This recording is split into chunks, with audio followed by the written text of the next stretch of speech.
First of all, welcome to all. सबका स्वागत है आज Meet the Icon में. So we have Pawan here. We also have Mahesh sir, Pawan's father, and we also would have presence of RKV sir, who's founder of Resonance. काफी कुछ कहने को है, but Pawan is an icon here at Resonance, considering what he has achieved from the very beginning. So we'll just get started. We're just giving a couple of more minutes to settle in, और सब लोग जब join करेंगे, there are a ton of questions. So Pawan, be ready to answer them, and there are some questions for Mahesh sir, you also. So let's get started in about 2 minutes. Okay. So let's get started. This is how it's going to be. So first of all, welcome to Mahesh sir and Pawan, and we'll start with a round of introduction. I'll just give my introduction to start with, as I'm the facilitator for the entire session. I'm Ajay Nagar. I'm a pass out from IIT Roorkee in the year 2001. Since then, I have been part of many multinationals. I've worked in the US. Uske baad, I've been a part of Resonance since 2011. So it's been a journey. Now it's about time. I will pass it on to Mahesh sir first. Mahesh sir, if you could share your introduction, and then we'll go to. Good morning to all. I am Mahesh Goyal. I am working with Bharat Petroleum as Deputy General Manager of Noida. Presently, I am on deputation to Oil and Gas Safety Director, which is a part of Ministry of Petroleum as Additional Director. I am B Mechanical from now it is NIT. It was REC, NIT Jaipur. And I passed out in 91. And since then, I joined Bharat Petroleum, and since then I am working with Bharat Petroleum. And Pawan is, I have one daughter, one son. My elder daughter is Sasti Goyal. She has done her IIT engineering in computer science from IIT Delhi. She wrote all India rank 54, and she also studied at Kota only. And Pawan is my younger son, so he's here. This is what my introduction is short, and of my family. My wife Manju Goyal, she is a housewife. And she's played key role in grooming these both my daughter and son. So she stayed at Kota with both of them, Sasti and Pawan. Thanks a lot for a lovely introduction, sir. If you do not mind, हम लोग ma'am से भी मिलना चाहेंगे, if that's okay with you. And yeah, if she's yeah. After 5 months, she's coming. Sure. And then we'll be talking more about how things were with Pawan and even your daughter. So it's always in the genes. So coming to introduction from Pawan. Pawan, if you can share your introduction, please. Sure. Yeah. Hi, everyone. My name is Pawan. And right now, I just completed my 3rd year at MIT. Currently, I am doing my internship at Facebook and would be senior, basically, and would be starting this coming fall. And I guess could also talk a bit about like JEE. So yeah, I got All India rank 4th in JEE Advanced 2018, and also did 1st year at IIT Bombay in CS branch, and after that I did a transfer to MIT. So that's like a brief introduction of mine. So there's much more to Pawan, I can tell you that. And we will unravel it once we go along with the set of questions. But before we do that, we also have RKV sir. So sir, if you can, there's no need for introduction for RKV sir. He's the founder of Resonance. There's no need for that. But he graciously suggested that I would want to be there. Pawan has a special place in all the Resonance faculties, and especially for RKV sir. So I'll hand it over to RKV sir. Please, sir. Hello. Good morning, Pawan. Good morning, Mahesh sir. Good morning, sir. Yeah. Good morning. I think Pawan is in New York, as I came to know as of now. So वापस आ गया, Boston आ गया. Okay. So you are in Boston. Okay. So yesterday I was just talking to my son also. He is also in Boston, and he was telling कि अभी वहाँ पे थोड़ी सर्दी वर्दी शुरू हो गई है. He was wearing थोड़ा सा वो जो सर्दी से बचने के लिए बारिश हाँ बारिश हो रही है. हाँ, Yeah. बारिश भी हो रही है और सर्दी भी है। सो फर्स्ट ऑफ ऑल बहुत अच्छा लग रहा है काफी टाइम के बाद देख करके पवन को, और अजय ने मुझे डायरेक्टली हैंड ओवर कर दिया है बिना कोई कॉन्टेक्स्ट बताए कि मुझे क्या किस बारे में बोलना है, बट एनीवे पवन के बारे में बोलना है sir, your memories of Pawan, that's how I would phrase it. Okay, तो खैर इसमें काफी सारे स्टूडेंट्स भी हैं, मेरे ख्याल से पेरेंट्स भी होंगे। आज का जो सेशन है मेनली तो पवन को ही बोलना है इसके अंदर, मैं बहुत कम टाइम लूंगा और पढ़ाई लिखाई की ज्यादा बात नहीं करूंगा, क्योंकि पढ़ाई लिखाई की बात तो वैसे ही पवन को करनी है और स्टूडेंट्स सीधे ही पवन से सुनेंगे तो उनको ज्यादा अच्छा लगेगा। मैं एक दो चीजों के बारे में जरूर बताना चाहूंगा जो पढ़ाई लिखाई से भी आगे की चीजें हैं।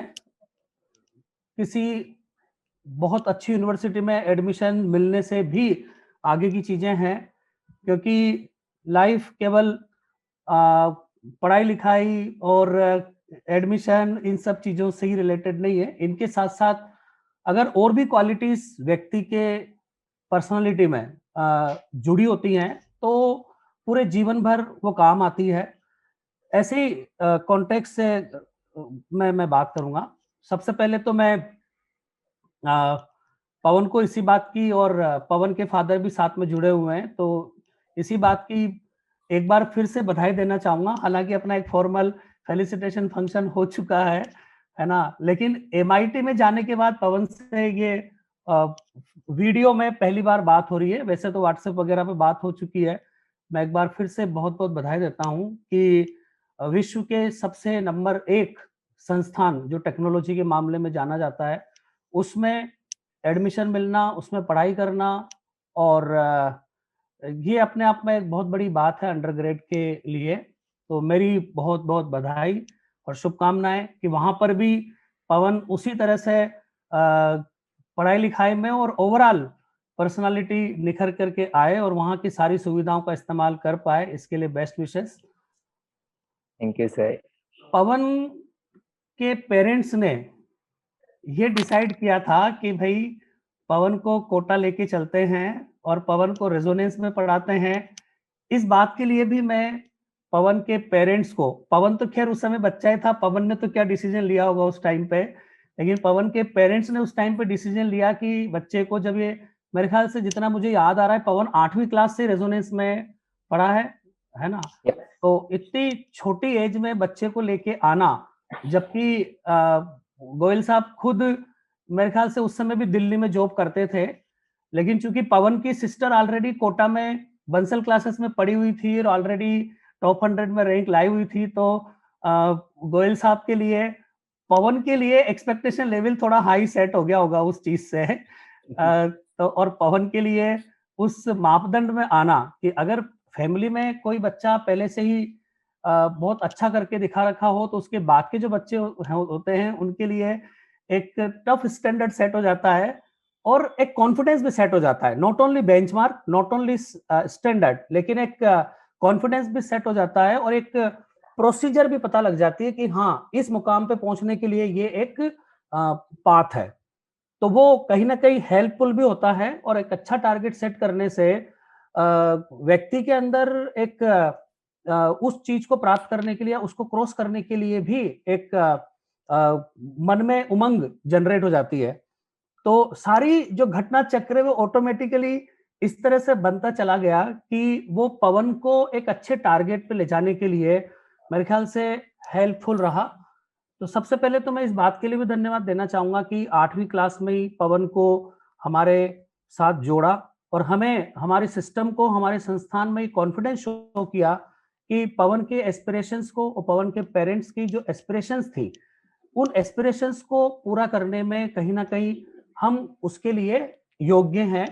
और मैं भगवान का शुक्रिया अदा करता हूं कि पवन के पेरेंट्स और पवन इन सबकी एस्पिरेशंस को फुलफिल करने में रेजोनेंस सिस्टम ने, रेजोनेंस के फैकल्टी मेंबर्स ने, रेजोनेंस का जो जूनियर डिवीजन और प्लस सीनियर डिवीजन है, इन सब ने मिलकर के पवन के एस्पिरेशंस को और उसके स्टैंडर्ड को मीट करने के लिए हमारी टीम काम कर पाई।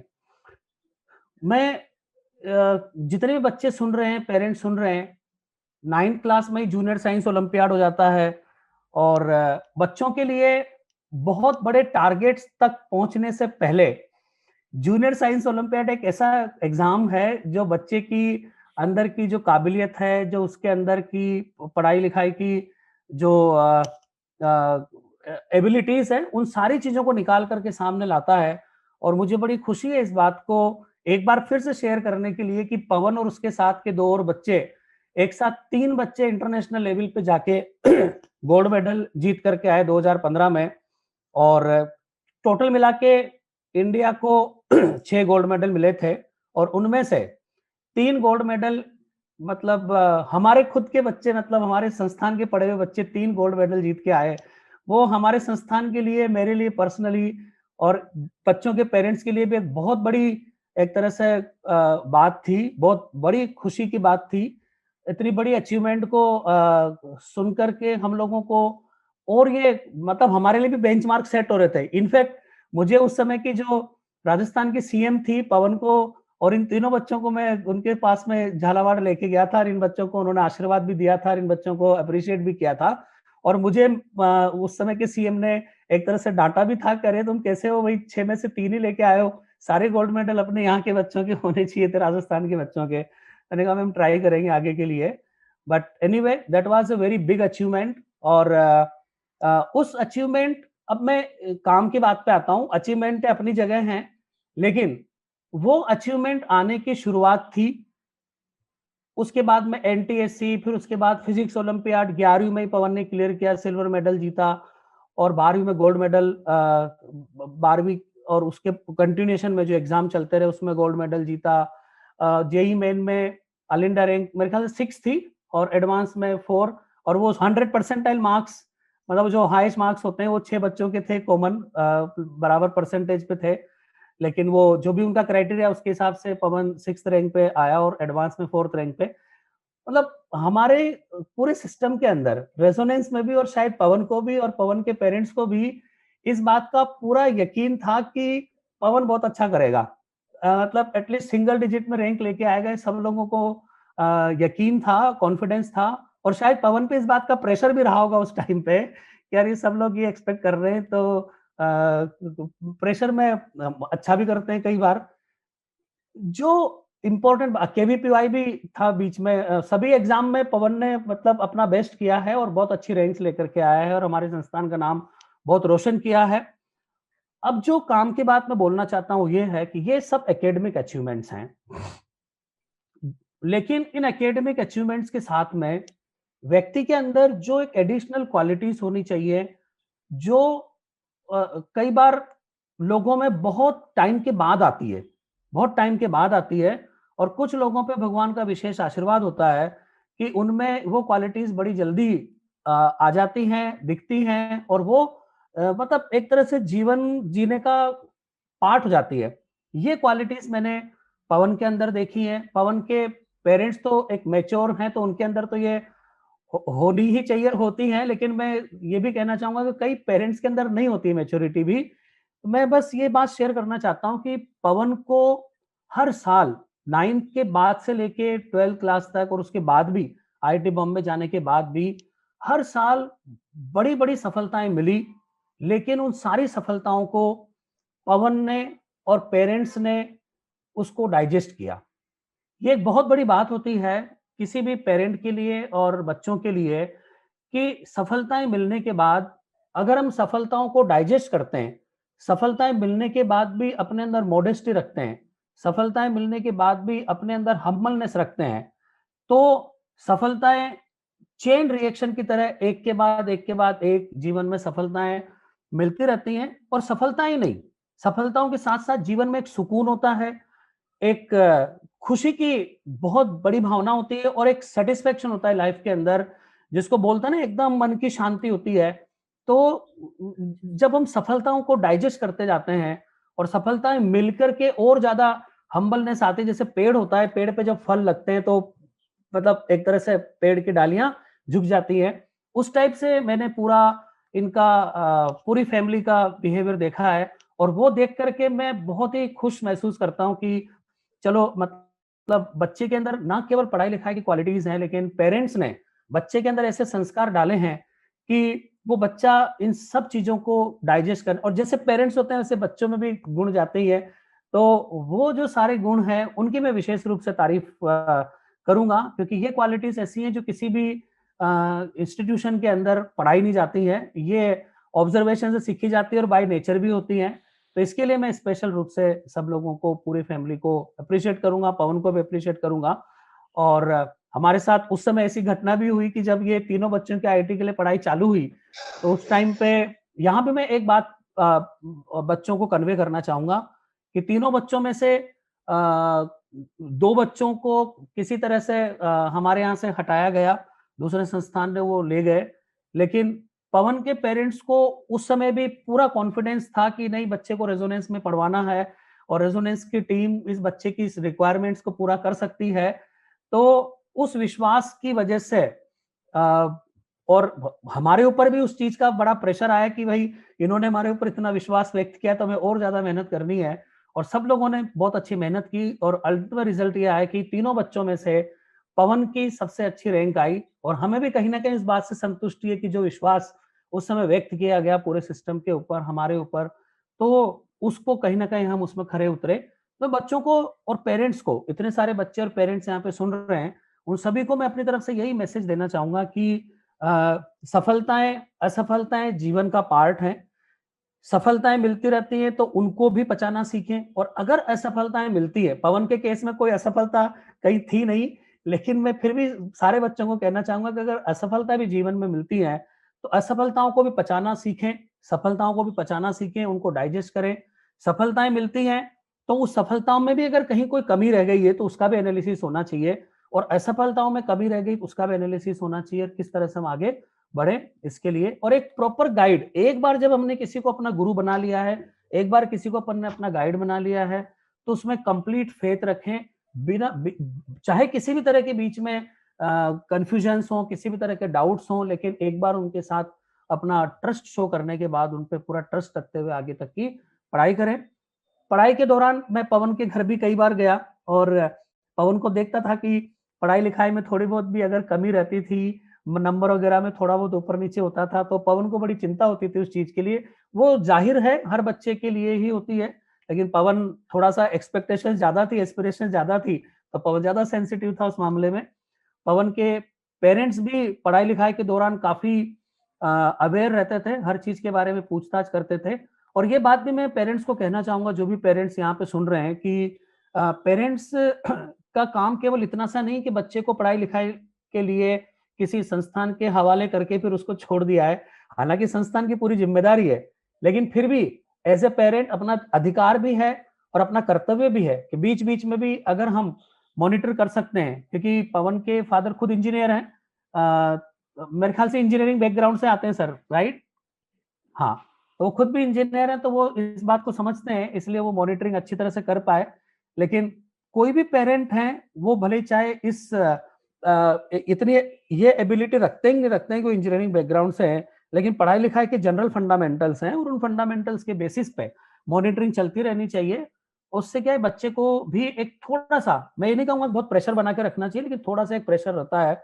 और अपनी मॉनिटरिंग के बाद अगर बच्चा कहीं फिसल रहा है तो हम उसको कॉन्फिडेंस भी दिला सकते हैं।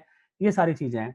मेरे ख्याल से मैं बहुत ज्यादा टाइम ले चुका हूँ, बहुत बोल चुका हूँ, मैं अपनी बात यही खत्म करना चाहूंगा। और ये इस आशीर्वाद के साथ पवन के लिए कि जीवन में एकेडमिक अचीवमेंट के साथ, और जब MIT से निकल करके आगे की मेरे ख्याल से और पढ़ाई भी शायद ही विल बी डूइंग, उसमें भी बहुत अच्छा करे।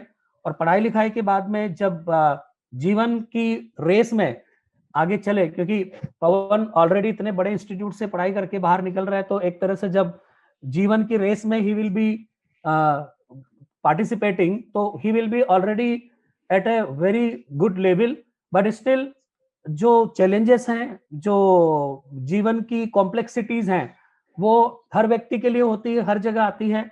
आई विश कि he is able to overcome all these kind of complexities with the kind of attitude and behavioral aspects he has, I am sure he will be able to overcome all such kind of things. और माता पिता जब का पूरा आशीर्वाद साथ में है और पूरा गाइडेंस पग पग पे उनका साथ में है, तो इस तरह की कोई भी समस्याओं को वो इजीली हल कर पाएगा।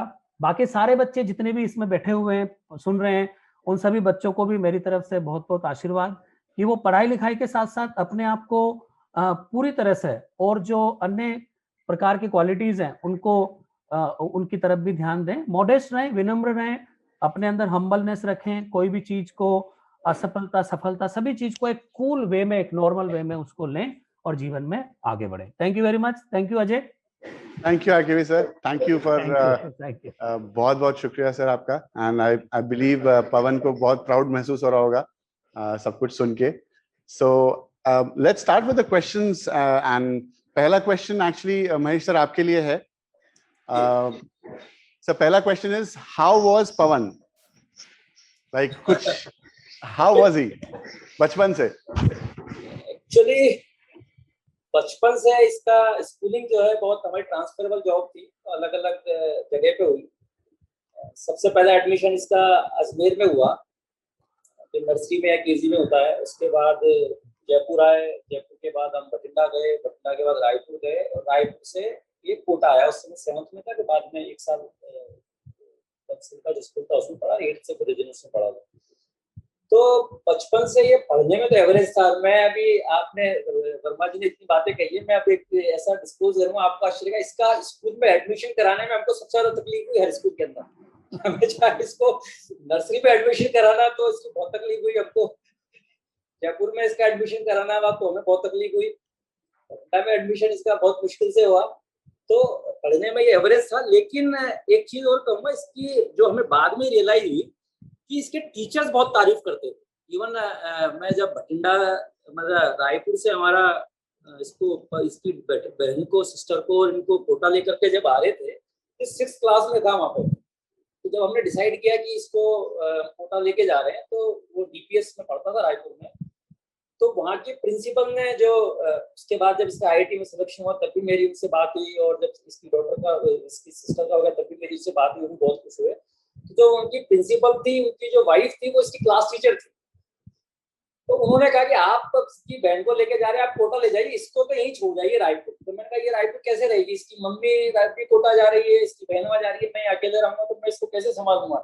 तो वो कहती इसको आप मेरे पास छोड़ जाइए, मेरे घर पे रहेगा ये। तो मतलब ये कि इसका जो वर्मा जी ने कहा बिहेवियर पार्ट या ऐसा पार्ट, तो हमें शायद बाद में महसूस हुआ होगा, या अभी बाद में शायद इनहेरेंट या शुरू से रही होगी, लेकिन पढ़ने में बहुत एवरेज था शुरू में। और टीचर्स इसकी हमेशा, जब पेरेंट टीचिंग मीटिंग में जाते थे या उसमें जाते थे, तो हमेशा तारीफ करते थे। सर आप इसको, अगर पवन को एवरेज बोल रहे हैं, तो भगवान सबको ऐसा एवरेज बनाए, मैं तो यही बोल सकता हूँ। बट चलिए, so now questions for Pawan.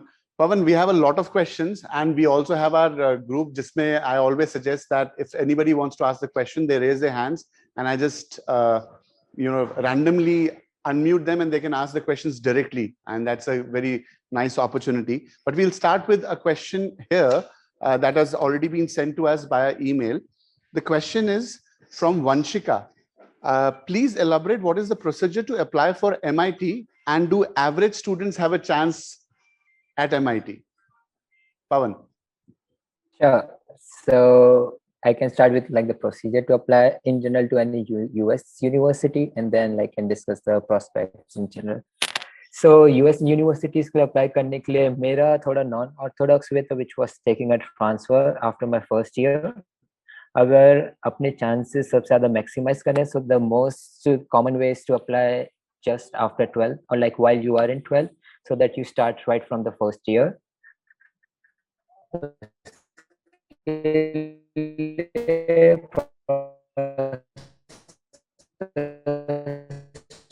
Pavan, your bandwidth is a little low. कि सबसे पहले कुछ इंग्लिश के टेस्ट देने होते हैं, जो बेसिकली इंग्लिश स्टैंडर्ड टेस्ट होते हैं, to check if you are proficient enough in English. जैसे कि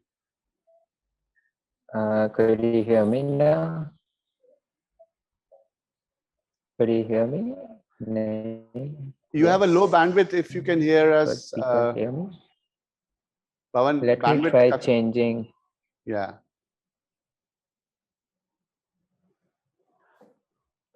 Hello. Yeah, it's slightly better. Okay. So can you guys hear me in general now? Yeah, we can hear you. Okay. So किधर से मैं freeze हो गया था? वापस से ही शुरू कर ले. I think so that would be a better way. ठीक है. So the most common way कोई भी कॉलेज में अप्लाई करने के लिए यूएस कॉलेजेस में अप्लाई करने के लिए है कि तुम 12th में एप्लीकेशन सबमिट करते हो so that you start right from the first year. और उसका प्रोसेस है कि कुछ स्टैंडर्ड इंग्लिश टेस्ट देने होते हैं which test your proficiency in English जैसे कि SAT, ACTs. और those tests are basically just to check कि तुम्हारी English proficient enough है so that you can understand the education here क्योंकि most like all education would be in English, right? So वो test सिर्फ it's like a cut off something कि इससे minimum basic English आनी चाहिए. And the important part is application. So her college के लिए application submit करनी होती है. So यहाँ का एडमिशन प्रोसेस थोड़ा ज़्यादा स्कॉलस्टिक है या काफ़ी डिफरेंट चीज़ें कवर करता है. तो एप्लीकेशन में तुमसे अलग अलग चीज़ें पूछेंगे. It would be like you have to write some essays, कुछ क्वेश्चंस के 500 वर्ड्स या 250 वर्ड्स में आंसर देने होंगे. एंड उन क्वेश्चंस के बेसिस पे and also basis on your achievements वो डिसाइड करेंगे कि if you are a good fit for the college और नॉट. सो आईआईटी की तरह कोई ऐसा एक फिक्स टेस्ट नहीं होता कि जिसमें बेसिस ऑफ रैंक हमें एडमिशन मिल जाएगा. काफ़ी मेरे ख्याल से बोलूँगा नॉन डिटर्मिनिस्टिक प्रोसेस रहता है. किसी को भी पता नहीं होता कौन से कॉलेज में उसका एडमिशन हो जाएगा. But the procedure itself is काफ़ी simple. You just give the standard test, which is SAT, ACT, and TOEFL, and just fill the application for the college. So that's basically the process. Or in terms of what are the prospects of getting into US colleges, so मैं बोलूँगा MIT definitely competitive है. In general international students के लिए US universities competitive रहती है क्योंकि यहाँ की यूनिवर्सिटीज ज़्यादा इंटरनेशनल स्टूडेंट्स ले नहीं सकती for various political and like other reason. So जैसे कि MIT में they have a fixed cut off fixed percentage like 8%. So the total class size का सिर्फ 8% ही वो इंटरनेशनल स्टूडेंट्स ले सकते हैं. तो उसके लिए even just from India they have some sort of quota कि हम 3-4 बच्चों से ज़्यादा नहीं ले सकते हैं. So basically, if you have to get into MIT, so you would be basically want to be like in top 3-4. And when I say top 3-4, it doesn't mean to be like top 3-4 in terms of IIT ranks. So most of these universities काफी different parameters consider करती है कि कितना school के बाहर काम किया, कितना ज़्यादा रिसर्च प्रोजेक्ट्स में रहे हो, how much time or how much efforts you have put outside school, like in Olympiads, research, maybe a small bit of social or like social work, but MIT का consider नहीं करती. But in general, it's like a whole set of parameters which they consider. And if say you want to be in MIT, you want to be like make sure that you are say in top 4 throughout the country to get through the university or to get into the university. Thanks, Pawan. Such an elaborative answer. I hope this answer is clear now. So considering, so in conjunction to that, there is another question from Shivanshu Agarwal. Is Olympiads necessary for foreign universities? Let me answer in like 2 different ways. If is Olympiad necessary for MIT? 90% yes. So agar most of the background dekhoge of Indian students getting into MIT, they have some type of medal. So either chemistry Olympiad or bio or physics or something. But in general for US universities, no. एक तो US में बहुत सारी universities हैं. Okay like top में भी like 20 होगी जो Ivy Leagues plus Stanford plus CMU plus MIT which is like the top universities. पर उसके अलावा भी बहुत सारी स्टेट/कम्युनिटीज कॉलेजेस है. एंड ओलंपियाड उनके लिए डेफिनेटली नॉट अ नेसेसिटी क्योंकि काफी लिमिटेड स्टूडेंट्स होते हैं in general throughout the world to get olympiad medals. What they are more interested in is things जो मैंने पहले बोली, overall development, things you do outside school, and even things you do within school. So are you taking any initiative to be a part of any club? Are you taking initiative to do any competition outside your school? So basically want you they want something which differentiates you from in general a normal crowd. So तुम कुछ ऐसा कर रहे हो जो दूसरे बच्चे in general commonly नहीं कर रहे हैं. Are you taking any initiative to, I don't know, do some social work? So things like that. So काफी वाइड पैरामीटर्स रहते हैं इन जनरल यूएस यूनिवर्सिटीज के जो वो कंसिडर करते हैं. एंड एमआईटी थोड़ा ओलंपियाड फोकस्ड है बिकॉज इट्स लाइक काफी इंजीनियरिंग हैवी है, but in general for US universities Olympiads how proactive you are, how much initiative you are taking, and how much over development you are doing as a high school kid. Okay. So the next question, we are taking it from the participants directly. I'm unmuting Kaveri. Kaveri, I've asked to unmute you. You can ask your question, please. Yes, sir. Sir, so since last year we have the NCEP and the INPH have become together because of the pandemic. So it's called IOQP now. So naturally the level has become very difficult. So I want to give IOQP if it remains IOQP into 2023. And see, now the question is not about JEE, because JEE you can do with tricks and visual understanding, and it's more about how quickly you do it. On the other hand, in Olympiad, so you need to have a very good clear concept. So what is the strategy to build it, and what books to follow in such cases for this? That's a good question. I think reading books is like the strategy to clear concepts and build upon, or like have a solid foundation. In general upon IT की तैयारी के समय ज़्यादा books नहीं पढ़ते हैं क्योंकि coaching material self काफ़ी एक्सटेंसिव होता है, but at the same time coaching material काफ़ी जेई फोकस्ड होता है. So it also has tricks and things like that. Whereas अगर ओलंपियाड के लिए फोकस करना है, I think you need to read lot of books, like lot of physics book अगर INPHO या फिजिक्स ओलंपियाड के लिए तैयारी कर रहे हो. And those books basically build on the basic concepts, and they also like really nice questions which I think are comparable to INPHO level. Now which books to refer? So it has been a while, like 3 साल हो चुके हैं मुझे, and I'm not sure if I remember them, but I would say, like, let's say for mechanics, so first you start with basics, which is like I did at C. Verma, and like, to be honest, I would say you should talk to your physics teacher because maybe the books keep updating and there would be a better guide. But जितना मुझे याद है for mechanics, मैंने David मॉरिन पढ़ी थी and क्लेपनर पढ़ी थी, and for electromagnetism थोड़ी सी ग्रिफिथ पढ़ी थी मैंने, and there's like another author called Purcell. So I think maybe not exact books, but I think the key idea is to read these foreign author books, like these old books, these classic old books, which have been there in the market, say for 40 years or 50 years or like even older than that, and which basically starts from the basic, goes to a high level, and they know how to basically build upon the solid foundation about these topics. So that would be my like takeaway from all this. Like, try to find these old foreign author books in the field you want to study. Okay. And Dada, I have one more question, that you just, like you said, like for MIT we need we need some Olympiad medal. So since that is like difficult for most of us, so in like universities, technological universities like Caltech, which have lower criteria, in them like things like KVPY scholar and NTSC scholar, can we utilize them to get some kind of waiver or something? First of all, Caltech is not a lower university. It's like really good. But if you talk about KVPY scholar, so think in this way: how many people from India get KVPY scholar, or like how many people every year become KVPY scholar?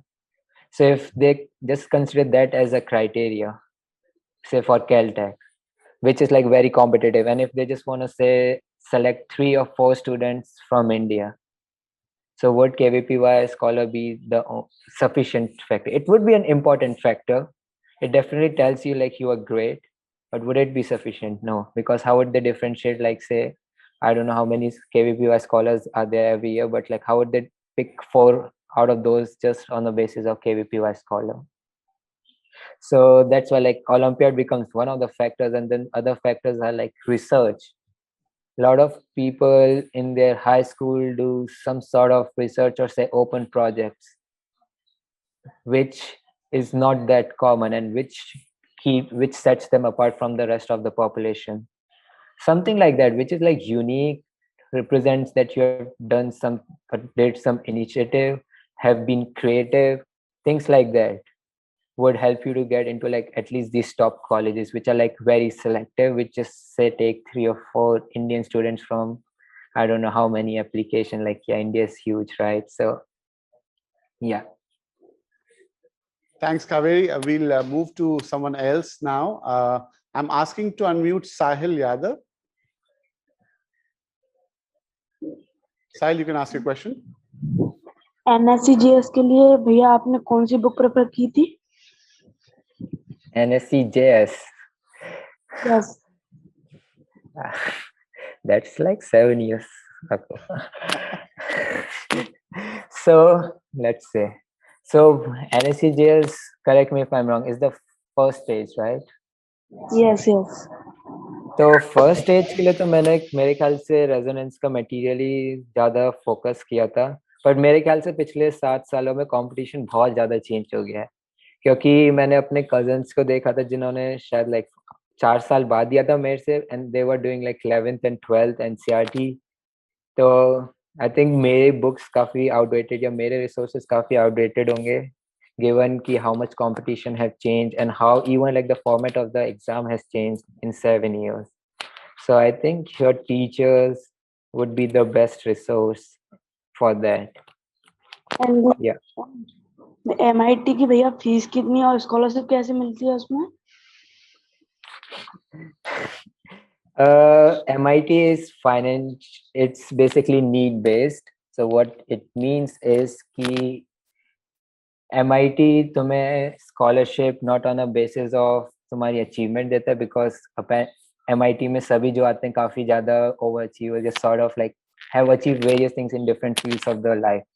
So यहाँ पे it's like one of the only universities which gives you financial aid depending on the financial condition of your family. So it makes sure that it's not a hardship for your family to pay the fees. And if you just want to know the cost of admission at MIT without any financial aid, you can just Google it up. But like to give in context, it's around like $70,000 to $80,000, which will sound a lot, but in general, MIT will take care of it, that it's not a financial burden for you. So you shouldn't focus on like how much it would cost to come to MIT, but getting into MIT. Okay, thank you, Pawan. The next question is for Mahesh sir again. The question is, so what support system as a parent you and ma'am have given to Pawan and to your daughter also, that they were able to achieve such great ranks, and संस्कार की बात जैसे RKV sir ने भी करी थी.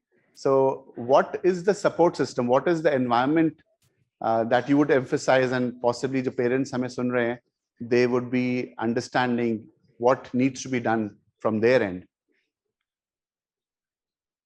भैया actually जैसा मैंने भी पहले बताया कि जब इसकी सिस्टर को हम कोटा लेके आए थे, that time we were posted in Raipur, and इसकी मदर को इसकी सिस्टर पे बहुत कॉन्फिडेंस था कि she can do well. So because it was a very tough decision to shift from Raipur to Kota, because Raipur is very far off from Kota, and there is no proper conveyance also. That time only week में 2 दिन train चलती थी, there is no flight connectivity. But then my wife had a lot of confidence on my daughter कि she can do a good. So in short we took a decision कि हम कोटा लेके जाएंगे, and हमने इनके ऊपर हमेशा भरोसा किया कि ये जो भी करेंगे, जैसा पढ़ेंगे पढ़ेंगे.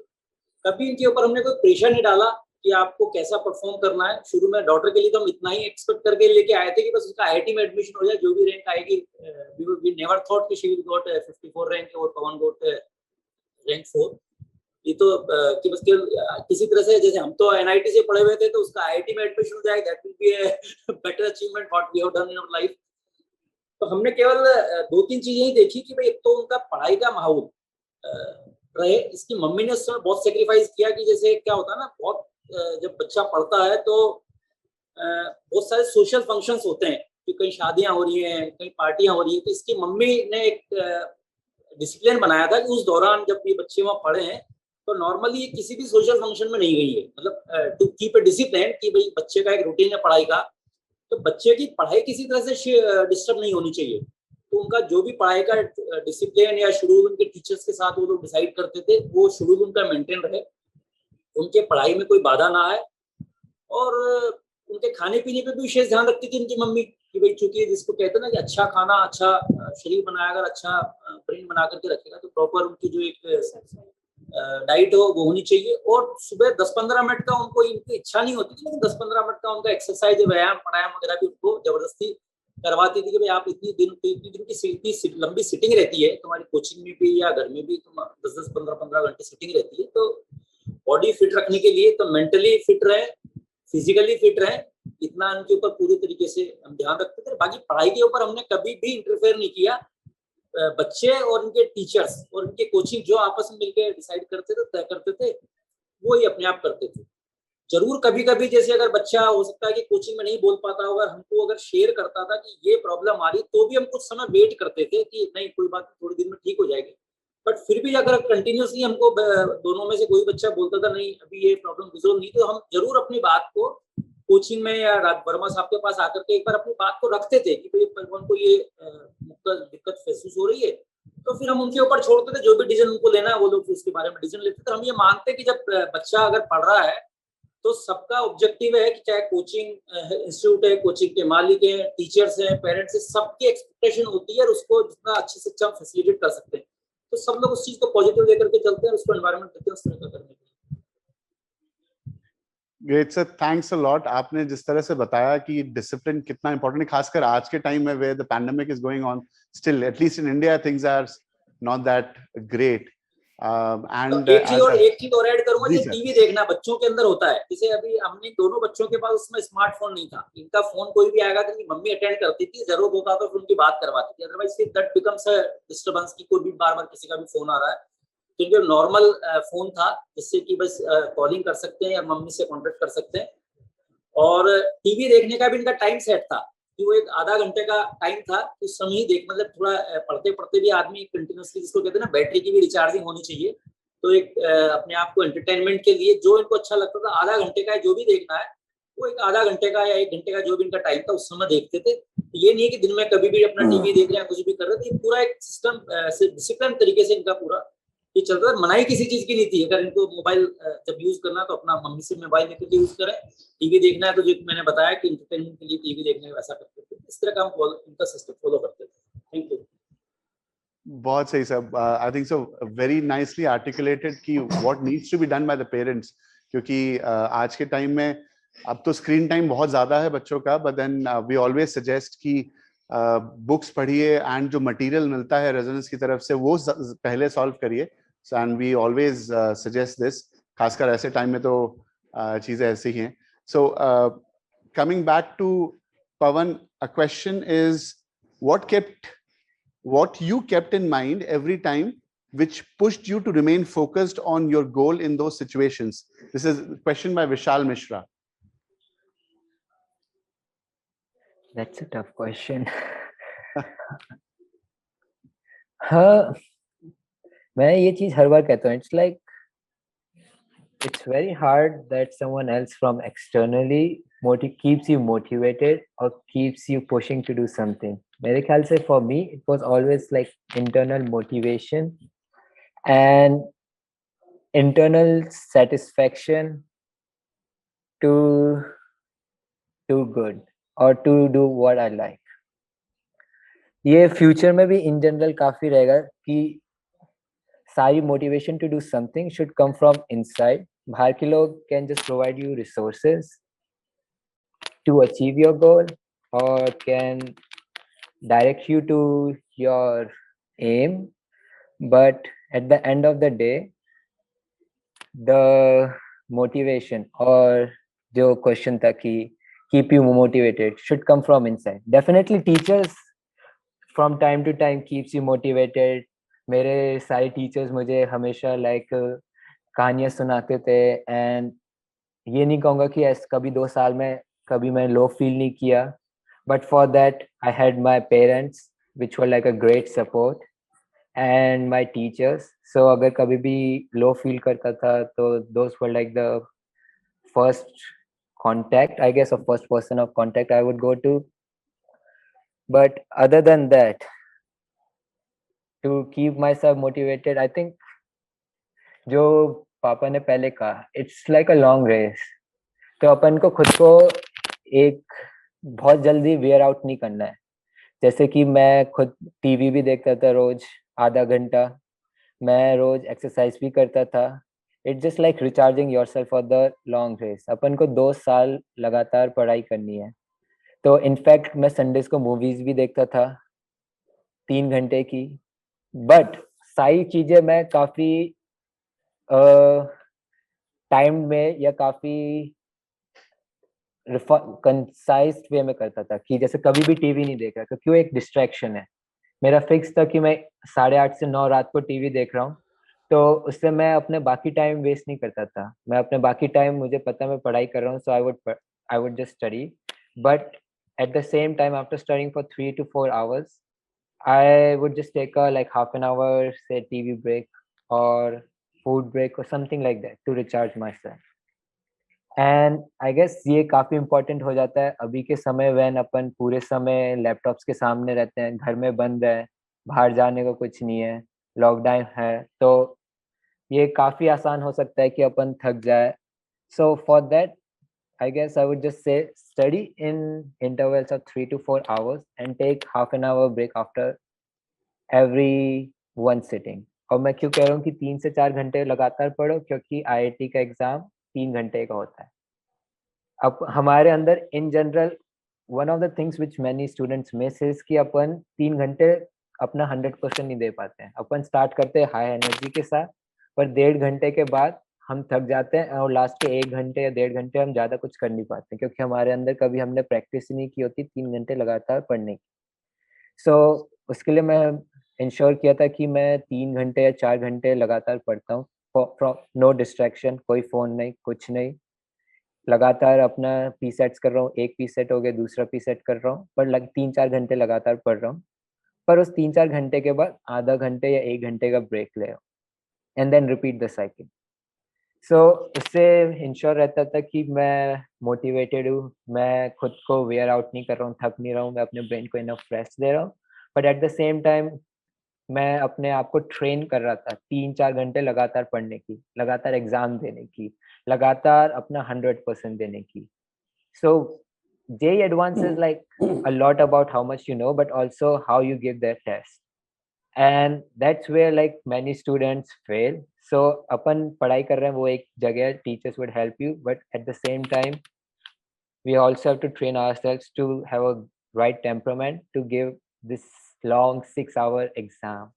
6 hours is a lot. Like giving a 6-hour exam in 7 hours from 9 to 5 is a lot. And वो एक दिन में अपन खुद को ट्रेन नहीं कर सकते. उसके लिए हमें 2 साल कंसिस्टेंटली ट्रेन करना होगा खुद को to give our 100% for those 6 hours. Fabulous answer, Pawan, and very, very important thing. I think so everybody would have understood and liked it. You have to prepare for the exam, and learning is fun, great, but exam bhi hai. So I'm asking to unmute Ayush Dubey. You can ask your question, Ayush. Hello Yeah, Ayush. Hi. भैया, मेरा question है कि mains की में specifically if I talk about how many hours did you study and what was the strategy and how many tests did you attempt in a day? To prepare for mains. Yes, specifically mains. एक एक करके पहला question क्या था? How many hours did you study? तो generally I guess मेरा answer common for mains and advance रहेगा। तो इन जनरल मैं क्लासेस को इंक्लूड करके दिन के 10 से 12 घंटे रहते थे। तो अगर जैसे 5 घंटे की क्लास है तो मैं 7 घंटे सेल्फ स्टडी कर रहा हूँ। सो 10 to 12 hours would be like my total combined hours of studying classes और सेल्फ स्टडी। और अगर मैं उस पर थोड़ा और बिल्डअप करूँ मेरा स्केड्यूल कैसे रहता था, तो मैं जनरली 7 से 8 घंटे भी सोता था, क्योंकि मैंने जैसे पहले बोला कि ये छोटी रेस नहीं है, रोज 3 घंटे सो के तुम 2 साल नहीं निकाल सकते हो। तुम्हें इंश्योर करना है कि तुम 2 साल कंसिस्टेंटली परफॉर्म करो। It's more about consistency than like thrust force. Like it's not about like instantaneous or like a lot of work for 1 week but like consistent work for 2 years. तो मैं ensure करता था मैं 7 से 8 घंटे सो रहा हूँ। सो और बाकी बचे हुए 4 घंटे इट्स मोर लाइक अपनी डेली एक्टिविटीज, टीवी देखना है वो सब। सो that would be my like general और माय नॉर्मल स्केड्यूल। और what's the second question? So at the time of your means, when it was coming up nearly 1 month, when it was left, so what did you do apart from the test? Was it package or PYQ? 1 month before I guess test देना एक काफी important है, क्योंकि मैंने जैसे पहले बोला testing you have to develop like a good testing strategy. तो टेस्ट में काफी देता था। उसके अलावा revision. So this is something which I did and may not be the best, पर एग्जाम से एटलीस्ट 1 वीक पहले या 2 वीक का ले सकते हैं, मैं कोई नया मटेरियल नहीं करता था। एग्जाम से पहले मैंने शायद सिर्फ सारी चीज़ें रिवाइज करी है। मैं शॉर्ट नोट्स बनाता था कि जो इम्पोर्टेंट चीज़ें लगती थी उन सबको रिवाइज करना। So basically 2 weeks before the exam would be more about revision and testing. So पूरा फोकस मेरा उसी पे था, अदर देन जो कोचिंग में मटेरियल दे रहे हैं या जो उनका वो चल रहा है उनका, क्योंकि कोचिंग भी तो मैं मेन से पहले या एडवांस से पहले प्रोग्राम चलाएगा टू प्रिपेयर यू। उसके अलावा मेरा पूरा फोकस सिर्फ रिवीजन और टेस्टिंग पे था, एंड आप प्रॉब्ली कोई नया मटेरियल नहीं टच किया था मैंने। रिवीजन कहाँ से करते थे? PYQ करते थे या फिर आप रेजोनेंस से कोई मटेरियल करते शायद मैं मिस कर गया, मैं रिवीजन कैसे करता था ये पूछ रहे हो? प्रीवियस ईयर करते थे या फिर आप रेजोनेंस का मॉड्यूल करते थे? प्रीवियस ईयर एग्जाम्स पूछ रहे हो? पूरा Yes, क्वेश्चन वापस से। वो आई थिंक यही पूछा है पवन। आप प्रीवियस ईयर क्वेश्चंस करते थे या फिर आप जो रेजिडेंस का मटेरियल है वो करते थे, right Ayush? For the revision. For the revision. तो बेसिकली मैं अपना रिवीजन स्ट्रेटजी बता सकता हूँ। तो मेरी रिवीजन स्ट्रेटजी रिलेटिवली काफ़ी डिफरेंट थी तीनों सब्जेक्ट्स के लिए, मैथ, फिजिक्स और केमिस्ट्री। केमिस्ट्री के लिए मोस्ट ऑफ द टाइम मैं अपने सारे नोट्स रिवाइज करता था again and again, again and again, again and again, until and unless मुझे हर चीज़ अपने नोट्स में पता है। बिसाइड्स शीट में मैं स्टार मार्क करता था। वैसे शायद रेजोनेंस में शीट्स में कुछ कुछ स्टार क्वेश्चंस इंपॉर्टेंट मार्क रहते हैं, पर मेरे खुद के स्टार मार्क रहते हैं जो मुझे टफ लगते थे, जो मुझे इंपॉर्टेंट लगते थे, तो मैं उनको करता था रिवीजन के लिए। और प्रीवियस ईयर्स तो मेरे ख्याल से रेजोनेंस की एक्सरसाइज 3 में जब मैं था तब रहते थे प्रीवियस ईयर एग्जाम क्वेश्चंस, तो मैं ऑफ कोर्स वो भी उसमें भी जो स्टार मार्क रहते थे मेरे, मैं वो करता था। तो ये केमिस्ट्री के लिए। केमिस्ट्री में just going through notes again and again, again and again, again and again, क्योंकि बहुत कुछ है याद करने को और अपन सुपर कंप्यूटर्स नहीं है कि एक बार में सब याद हो जाए। तो उसकी एक ही स्ट्रेटेजी है, बार बार पढ़ो, बार बार पढ़ो और बार बार पढ़ो, एट सम पॉइंट याद हो जाएगा। फिजिक्स और केमिस्ट्री, फिजिक्स और मैथ, मेरे ख्याल से फिजिक्स और मैथ पे मेरा ज़्यादा फोकस रहता था कॉन्सेप्ट्स पे। ऐसा नहीं केमिस्ट्री कॉन्सेप्ट नहीं है, कोई केमिस्ट्री को बुरा मान जाए, बट इन जनरल कि किस टाइप के क्वेश्चंस रहते हैं फिजिक्स और मैथ्स में। तो जैसे मैथ में मेरे टीचर हमेशा बोलते थे कि मैं हर चैप्टर के नोट्स बनाता था जिसमें मैं स्ट्रेटजीज लिखता था। फिजिक्स और मैथ्स में strategies are the things which will help you to solve the problem, कि इस टाइप के क्वेश्चंस को कैसे सॉल्व करते हैं। और अगर कभी तुमने नोटिस किया हो, जब तुम कोई चैप्टर टीचर पढ़ाता है तो उसके क्वेश्चंस काफी जल्दी हो जाते हैं, पर जब तुम उसको सेम क्वेश्चन में तुम्हें से 1 महीने बाद पूछूंगा, तुम उस सेम क्वेश्चन में अटक जाओगे। क्यों? क्योंकि जब वो चैप्टर पढ़ाया होता है, वो स्ट्रेटजी तुम्हारे दिमाग में ताज़ा ताज़ा होती है और तुम्हें पता होता है कि ये अभी पढ़ाया तो इसी तरीके से होगा क्वेश्चन। पर जब तुम्हारा मान लो पूरे 2 साल का कोर्स हो गया, हमें कई बार तो क्वेश्चन बस इसलिए अटक जाता है, हमें पता ही नहीं होता करना क्या है, क्या चीज़ लगानी है। तो वहाँ पे स्ट्रेटजीज, हमें दिमाग में सारी स्ट्रेटजीज रखनी कि किस टाइप के क्वेश्चंस कैसे सॉल्व होते हैं, हमारे पास क्या क्या टूल्स है बेसिकली, जो मेरे मैथ टीचर कहते थे, learn the tools available for our disposal. तो मैं उन टूल्स को रिवाइज करता था बेसिकली, कि क्या क्या चीजें हैं, क्या क्या कॉन्सेप्ट्स हैं। तो वो मैं अपने शॉर्ट नोट्स में लिखता था कि ये कॉन्सेप्ट्स है, ये तरीके से अपन क्वेश्चन सॉल्व करते हैं। उसके अलावा ऑफ कोर्स फॉर्मूले याद करने पड़ते हैं, क्योंकि अपने पास काफ़ी टाइम कंस्ट्रेंट रहता है, तो अपन हर चीज़ को डिराइव नहीं कर सकते हैं from the scratch JEE advance देते समय। तो वैसे तो काफ़ी फॉर्मूले याद हो जाते हैं इतने क्वेश्चन कर करके, बट स्टिल जो टफ क्वेश्चन, टफ फॉर्मूले या इंपॉर्टेंट फॉर्मूले थे, वो मैं वापस रिवाइज करता था। और उन सब के बाद again go to the sheet, जो क्वेश्चंस मैंने स्टार मार्क कर रखे हैं उनको करता था। कुछ शॉर्ट्स नोट्स कई बार मैं लिख भी था अपने शीट्स में, कि इस अगर कुछ ऐसा क्वेश्चन दिखे तो इसकी ये स्ट्रेटजीज रहती है, वो सब पढ़ता था। तो इन सब से टेक अवे मेरे ख्याल से फिजिक्स और मैथ में यही है कि कॉन्सेप्ट्स पे फोकस करो। ऑफ कोर्स फॉर्मूलाज याद होने चाहिए, that's like one backbone, but उसके अलावा कॉन्सेप्ट्स, क्या क्या टूल्स है तुम्हारे पास सॉल्व करने के लिए क्वेश्चंस, उस पर ज़्यादा फोकस करो। और फिर एक मैपिंग बिठाओ अपने दिमाग में कि ये टूल्स, इस टाइप के क्वेश्चंस ऐसे सॉल्व होते हैं, इस टाइप के क्वेश्चंस ऐसे सॉल्व होते हैं। क्योंकि जब फाइनली 2 साल बाद जब तुम्हें एडवांस देना है, या फाइनली जब तुम्हें एडवांस दोगे, तुम्हें क्वेश्चन नहीं बताएगा कि क्या यूज़ करना है, तब तुम्हारे ये टूल्स, जब ये मैपिंग काम में आएगी कि इस टाइप के क्वेश्चंस ऐसे सॉल्व होते हैं, ये अगर मैं देख रहा हूँ तो इसको इस तरीके से सॉल्व करते हैं, और वो तुम्हें काफ़ी टाइम बचाएगा। थैंक्स पवन। सो एक क्वेश्चन मेरी तरफ से, मैं सोच रहा था क्योंकि पूछूंगा। सो क्वेश्चन है, केवीपीआई की जो इंटरव्यू की ट्रेनिंग हुई थी वो अब काम आई कभी? बिल्कुल। पहली बात तो उससे AI 2 आई सर, वही काम आई थी। हाँ, तो I remember. So I'll just share one story जो पवन के और मेरे बीच की है. So Pawan had come to me with his write-up, and उसका write-up actually अच्छा नहीं था. And Pawan was like, "Sir, I know कि ये बहुत अच्छा नहीं है. I don't know what to do now." And I said, "This is actually very good," and it was not that bad, to be honest. This is the beauty of Pawan. This is what I could gauge in a very small interaction.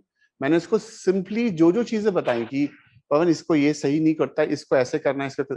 The next write-up was beautiful, just amazing. इतना articulated था, इतना flow pattern था, इसमें humility भी दिख रही थी, उसमें everything was just spot on. मतलब मैंने जो पवन के टीचर्स थे उनको भी दिखा, मैंने कहा अब now read this. This is what it should be. And I remember the way he articulated it was amazing. जो points बताए थे बिल्कुल तरीके से, we used to call it statement of purpose, and that's exactly what you write when you apply for universities, like essay writing and all. But that's certainly like a lesson learned. और KVPY चीज शायद आपको सिखाता भी है. That's a good way. So that was a question I always wanted to ask her. कभी काम आया नहीं आया वो चीज? थैंक यू सर ट्रेनिंग के लिए फॉर श्योर। नहीं, it's always, you're always welcome. वो तो है ही. So let's take a couple of more questions. It's already 1 hour. So I'll just give maybe 1 or 2 more questions. I'm asking Jatan Tandon. I'm unmuting you. Please ask your question. Jatan? In daily routine, when did you used to resolve or clear the doubts that we ask in regular classroom discussion? At which time it should be? Mostly मैं अपने सारे doubts class discussion में करता था. I think that's like one important thing I want to talk more about. अपना homework जरूर करके जाना। जो तुम्हें होमवर्क असाइन होता है, जो तुम्हें होमवर्क डिस्कस होने वाला है, वो हमेशा तुम्हारी फर्स्ट प्रायोरिटी रहती है। मैं वो क्यों कह रहा हूँ, अगर तुम होमवर्क करके नहीं जाते, you are basically wasting your time जब वो क्लास में डिस्कस होता है। अगर तुमने वो होमवर्क किया ही नहीं है तो मोस्ट ऑफ द डिस्कशन तुम समझ नहीं पाओगे और ना ही तुम अपने डाउट पूछ पाओगे। So you would be just wasting not only the time but the opportunity to clarify your doubts. तो मैं अपना ये मैं इंश्योर करता था कि सबसे पहले मैं होमवर्क कर रहा हूँ, और जो भी डाउट्स आते थे मैं हमेशा सारे डाउट्स अपने टीचर से पूछता था। इन जनरल मैं इंश्योर करता था कि मेरे सारे डाउट्स क्लियर हो जाए वाइल डिस्कशन, पर कई बार मैं कुछ चीज़ें नहीं समझ पाता था and like it's not good to keep class waiting. तो उस केस में मैं फिर टीचर को आफ्टर द क्लास उस पर और ज़्यादा डिस्कशन करता था और उस पर लाइक और अपने डाउट्स क्लियर करता था। और अगर इन सब के बाद भी अगर नहीं हुए मेरे कोई डाउट्स क्लियर, तो मैं टीचर से रिक्वेस्ट करता था for like some extra time और like a session for like half an hour, जो वो मेरे साथ कर सके to like clarify my doubt. So the first priority should definitely be to clarify your doubts in the class while those questions are being discussed. कई बार शायद मुश्किल हो सकता है कि काफी बड़ी class and you are, I don't know, like shy to ask, but never be shy. That's your platform to like ask. The institute provides you that very platform. That's something you're paying for, so don't waste that. Thanks, Pawan. Before we take the last question from Pawan, Mahesh sir से एक question है. Sir, और आपको दुविधा में डाल रहा हूं मैं. सर, आपका सैक्रिफाइस बड़ा था या मैम का सैक्रिफाइस बड़ा हुआ? मैम का सेक्रीफाइस बड़ा था। अरे ये तो साहब कोई दुविधा ही नहीं इसमें, तो कहाँ दुविधा है, तो क्लियर है। सर आपने नॉर्मल नो जी। सर आपने आज का लंच बचा लिया अपना. इधर आ जाओ, इनको देगा। हाँ प्लीज, मैम साहब मिल नहीं पाए. जिनका सेक्रीफाइस है ये बैठी यहीं पे बगल में बैठ के सुन रही है। नमस्ते मैम. नमस्ते जी, नमस्ते मैडम. तो मैंने कहा ये क्वेश्चन पूछना जरूरी है. पवन ने मुझे बोला था, पवन बोलेगा सर मैंने कब बोला, लेकिन थोड़ा सा ह्यूमर होना चाहिए कॉन्वर्सेशन में. So I always wanted to have that. And with this I will just take one last question. Mister Om Solanki, I am asking you to unmute. So please आप अपना क्वेश्चन पूछें.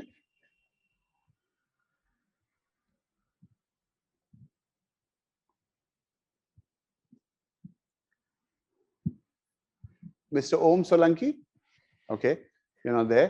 I will just give last opportunity to Vipul Singh. I'm asking you to unmute, please, and ask your question. Hello. Hi, Vipul. Yes, Pawan Bhaiya, can I ask you that I've also studied my class 11 and 12 from the resonance, and I am really means I am good at studies. I am above average student, and I would this year I will give advance, and I would like ask you means last 2 month strategy means considering me as a above average student and considering me as a means having all the resonance materials, what would you suggest the last 2 months strategy for the JEE advance, or in the sense what the materials you showed, or what tests, how frequent the tests you gave, or whatever, sir, please. Yeah, sure. So last 2 months में I did something called exploration versus experience. So what it means is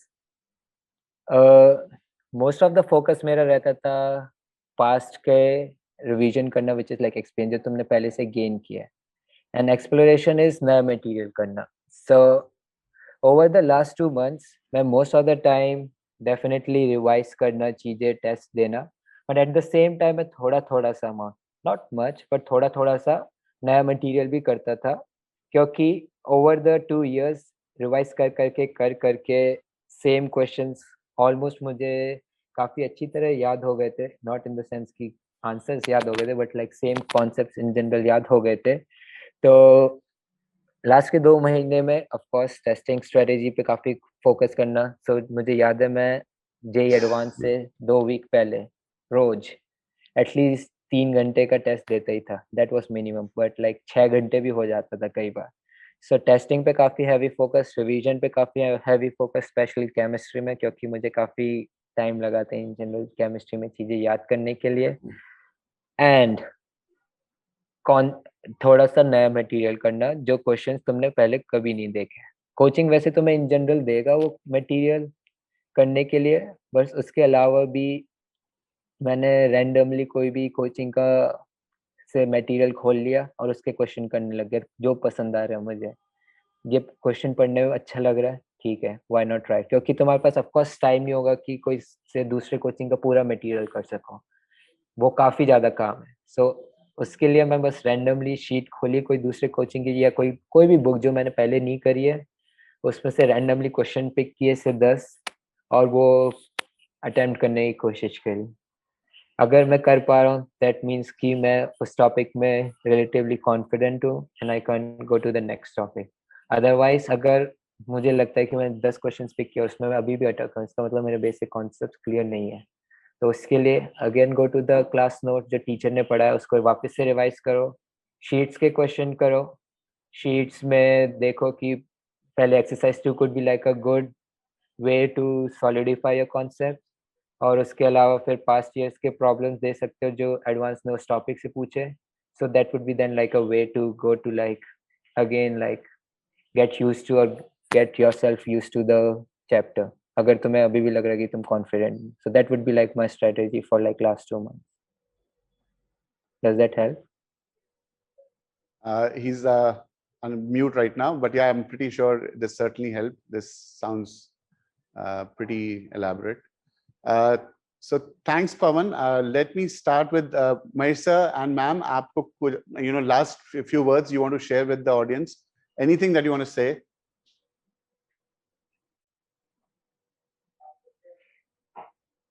एक वाकया और मैं सुनाऊंगा। जब आपने शुरू में पूछा था पवन कैसा था, तो जब 8th क्लास में इसका हमने एडमिशन कराया था रेजिडेंस में, तो 1 महीने की वर्कशॉप थी। तो उस वर्कशॉप में ये रोज शाम को 3 घंटे या 4 घंटे की वर्कशॉप थी, घर आकर के रोता था रोज। तो मैंने कहा ना शुरू में तो एवरेज था ये, तो जब पहली बार जब 1 महीने की वर्कशॉप कराई तो ये घर आके रोज रोता था, थक जाता था कि मैं इससे तो नहीं होगा, मैं छोड़ूंगा वर्कशॉप, मैं छोड़ूंगा वर्कशॉप। लेकिन हम इसको मोटिवेट करते थे करना है करना। उस वर्कशॉप में एक क्राइटेरिया था कि 3 या 4 एग्जाम होने थे, और उसमें 95% से ऊपर किसी को मिलेंगे तो उसको गिटार मिलना था। तो इसने जो है 10-15 दिन के बाद ये बनाया कि मेरे को भी गिटार जीतना है।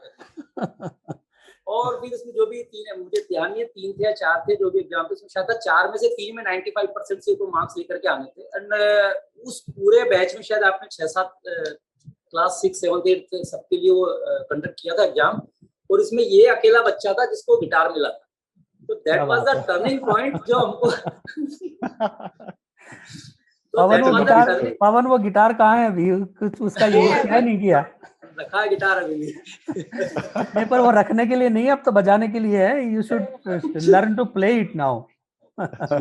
सीखा था मैंने गिटार बजाना, तो सीखा था इसने कोटा के अंदर ही। वो सक्सेना म्यूजिक में जो है ये फिर 1 घंटा शाम को गिटार और म्यूजिक भी सीखता था, जो तलवंडी में है वहाँ पे। इसने म्यूजिक भी सीखा, 1 या 2 साल क्लासेस ली म्यूजिक की इसने वहीं पे।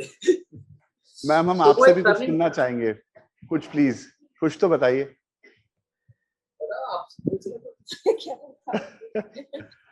कुछ भी मैम। यदि बच्चे पढ़ गए तो गंगा ना आए, बस इतना ही। तो मैम आप मिस करते होंगे, अब चलो पढ़ा तो दिया लेकिन बच्चे तो बाहर चले गए अभी तो। एक बेटी आ गई वापस लौट के। अच्छा ठीक है। बेटी यहीं आ गई है। वो पहले साउथ कोरिया में थी, 2.5 साल उसने वहाँ जॉब किया, और मार्च में वो उसने रिजाइन करती है वहाँ से। अभी जून से वो यहीं पे ट्रेड में करके काम जो है। पवन भी आ जाएगा 2-3 साल बाद। देखते हैं मैम। पवन हंस रहा है इस बात को लेकर के। फिर मैं तो कुछ बोल नहीं रहा। लेकिन बिन बोले भी कई बार एक्सप्रेशन से आइडिया लग जाता है कि क्या कहना चाह रहे हैं। ठीक है Pavan, last words for all our audience, anything that you want to say and share more? I guess last words तो वही होंगे जो मैं पिछले 1 घंटे से बोला हूँ कि ओवर द अपन बहुत कुछ कर सकते हैं 2 साल में। बहुत इन जनरल लोग रहेंगे जो बोलेंगे कि क्या करना है क्या नहीं करना है, but at the end of the day the best strategy that works for you is something that only you can decipher. हम सब सिर्फ अपने बारे में बता सकते हैं मैंने क्या किया या किसी और ने क्या किया या आपके teacher in general most common successful strategies क्या है. So take them as a say guiding start or like a starting point, पर उस पर खुद के स्ट्रेटजीज डेवलप करो. Experiment with things. काफ़ी टेस्ट दोगे तुम कोचिंग में. सो मैंने कुछ स्ट्रेटजीज यूज करी फॉर गिविंग टेस्ट, किसी और ने कुछ और करी, टीचर्स ने कुछ और बताया. उन सबको ट्राई करो. काफ़ी सारे टेस्ट होंगे and find what works best for you. And या other than that, just like be consistent. It's again like a long race. It's not like a 100-meter race. It's like a marathon. So khud ko wear out mat karna and stay motivated, and at this point stay healthy as well. Thanks, Pawan. Thanks a lot. RKV sir, last few words from your side also, sir. Let's do.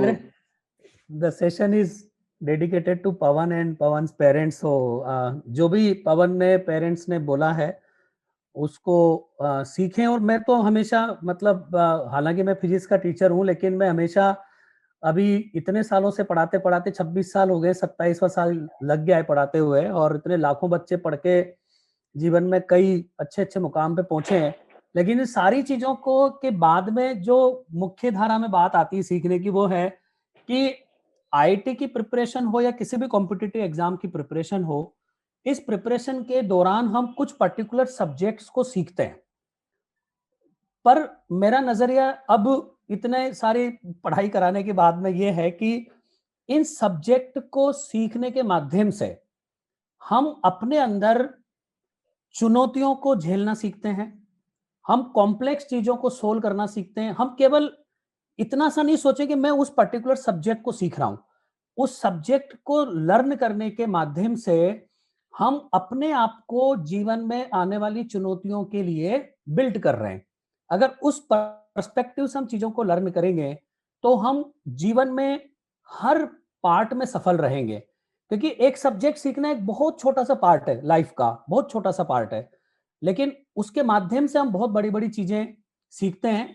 तो मैं बच्चों को, parent को, मैं हमेशा जब भी speech देता हूं उसमें भी ये बोलता हूं कि एक तो सफलताओं को और असफलताओं को डाइजेस्ट करना सीखें, और अपना पर्सपेक्टिव हमेशा बड़ा रखें कि हम अपने अंदर आदतें अच्छे डालें. जैसे कोई फिजिक्स सीख रहा है तो फिजिक्स सीखने की जो उसमें आदत डली है, उसमें मेहनत करना, चीजों को प्रॉपर तरीके से सोचना, लॉजिकली उसको सॉल्यूशन तक पहुंचना, ये जो आदतें हैं, भले आप वो फॉर्मूला भूल जाएंगे जीवन में कि फिजिक्स का वो सवाल मैंने किस फॉर्मूले से किया था, लेकिन जो अपने अंदर वो आदत डली है, उन चीजों को सोल्व करने की जो हमारे अंदर तमीज आई है, जो हमारे अंदर एटीट्यूड डेवलप हुआ, एक लॉजिकल रीजनिंग के साथ आगे बढ़ना आया है, ये चीजें अल्टीमेटली हमें लाइफ में ओवरऑल ऑलराउंडर बनाती है. आईआईटी वाले क्यों इतना टफ एग्जाम लेते हैं? आईआईटी वालों को भी पता है कि जितने बच्चे आईआईटी में पढ़ने आएंगे उनमें से बहुत कम परसेंटेज बच्चे इंजीनियरिंग का काम करेंगे फ्यूचर में जाके, उनको भी पता है ना. लेकिन वो इस एग्जाम को इतना लॉजिकल बनाते हैं कि बच्चे के अंदर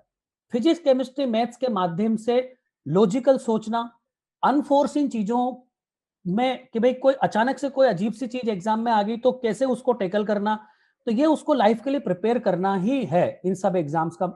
बस ये कि उस समय माध्यम फिजिक्स, केमिस्ट्री, मैथ्स बन गया, बट अल्टीमेट एम जो इनका है वो है बच्चे को एक बड़े चीज के लिए तैयार करना. तो this is all what I want to say. Exams के लिए तैयार करना अभी बच्चे को लगता होगा कि अरे मेरे लिए बहुत बड़ा टास्क है, लेकिन एक्चुअल में देखा जाए तो पूरी लाइफ के पर्सपेक्टिव में बहुत छोटा सा टास्क है. बाद में जाके अपने को पता चलता है कि यार ये तो बहुत आसान चीज थी, लेकिन अभी तो सामने यही कठिन लगती है. तो फोकस करें अपने हाथ में, जिस समय जो चीज हो उसमें बेस्ट करना चाहिए. यार आज मेरी जिम्मेदारी फिजिक्स, केमिस्ट्री, मैथ्स पढ़ना है, इसको अच्छे से करें. कल मेरी जिम्मेदारी कोई जॉब के टारगेट हासिल करना है तो उसको अच्छे से करें. तो जब अपने हाथ में, वर्तमान में रहें, अपने हाथ में जो चीज है उसको बेस्ट से बेस्ट करने की कोशिश करें. जीवन में कभी पीछे मुड़कर अगर हम देखें तो हमें पछताने का मौका नहीं मिलना चाहिए कि यार मैंने अगर उस समय ऐसा किया होता तो ये हो जाता. अपना बेस्ट है उस टाइम पे. That is all. Thank you, sir. And a special thanks for Pawan and Mahesh sir, even RKV sir, for making out time on a Sunday. And I'm very happy because some place or the other, Pawan को इतना अच्छी तरह बोलते हुए देख के I'm taking like थोड़ा सा pride कि हाँ यार, this is something, and it's always a pleasure. और catching up हो गई इस पूरे conversation से. And thank you all for staying till the end. It was lovely having you as an audience. Take care. These are tough times for us in India, especially. Take care of your family. Take care of anyone who you can. So good luck, and thank you all for joining. Thanks a lot. Bye-bye. Okay. Yeah. Bye, Pawan. Thank you. Bye-bye, sir. Bye. Enjoy. Namaskar. Namaste. Namaste. Thank you, sir. Yeah. Thank you, sir. Thank you. Thank you, sir. Thank you all.